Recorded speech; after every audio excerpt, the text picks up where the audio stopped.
जय हिंद। मैं हरिंदर फौजी।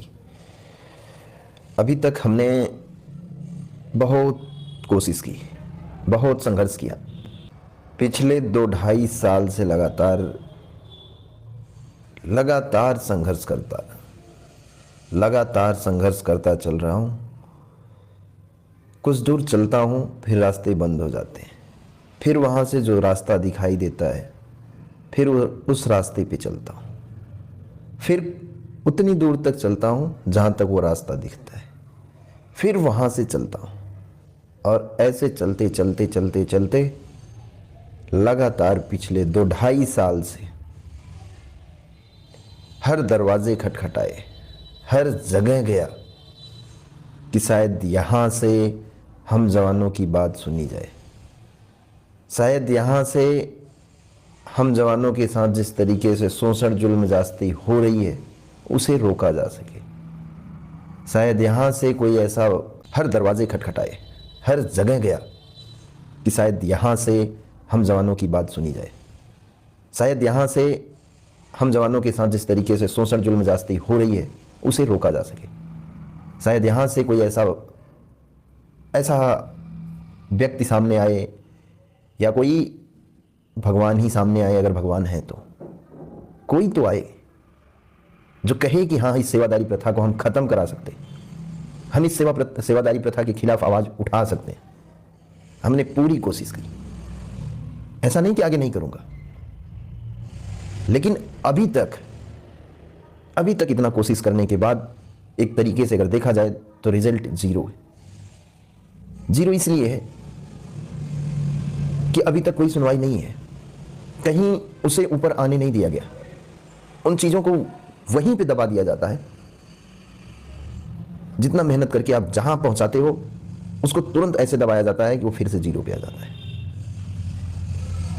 जैसे देश के किसी भी नेता, एक ग्राम प्रधान से लेकर के शुरुआत की थी, एक मुखिया से लेकर के शुरुआत की थी, और देश के प्रधान सेवक तक इस आवाज को लगातार पहुंचाया हूं। एक के बाद एक रास्ते अपनाए। उसके बीच में विधायक, सांसद, तमाम न जाने कितने लोग, अपने अपने राष्ट्रीय पार्टी के कितने न जाने अध्यक्ष, नेता विपक्ष, पक्ष, रक्षा मंत्री, मुख्यमंत्री, ऐसे न जाने कितने लोगों के पास तक इस समस्याओं को रखा। जिसने कहा कि नहीं, ये नेता बहुत अच्छा है, ये बहुत सच्चा नेता है, ये नेता इस चीज को पक्का उठा देगा, उस नेता के पास चला गया मैं। अभी आप नाम लेना चाहोगे तो आप वो नाम इस कमेंट में करिएगा कि मैं किसके पास नहीं गया, और कौन नेता आपका है जो इस सच्चाई को उठा सकता है। जिसका नाम लिया, किसी ने कहा चंद्रशेखर आजाद के पास जाइए, चंद्रशेखर आजाद के पास गया। किसी ने कहा राहुल गांधी जी के पास जाइए, राहुल गांधी जी के पास गया। किसी ने कहा रक्षा मंत्री जी के पास जाइए, रक्षा मंत्री जी के पास गया। किसी ने कहा योगी आदित्यनाथ जी के पास जाइए, उनके दरबार में भी गया। किसी ने कहा अखिलेश यादव जी के पास जाइए, अखिलेश यादव जी के पास गया। किसी ने कहा पप्पू यादव के पास जाइए, पप्पू यादव के पास गया। कितनी गिनती गिनाऊं, न जाने कितने नेताओं के पास गया कि कोई तो हो जो एक जांच करा सके, जो इस सेवादारी प्रथा को खत्म करा सके सेना से। सिक्योरिटी और डिसिप्लिन के नाम पे सिर्फ जवानों का इतना शोषण क्यों? जो जवान इतनी उम्मीद लेकर के सेना में जाता है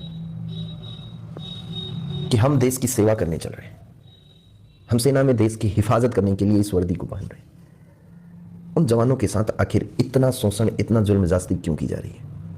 इसकी जांच कोई एक करा सके, लेकिन ऐसा कोई नेता नहीं मिला। अभी आज तक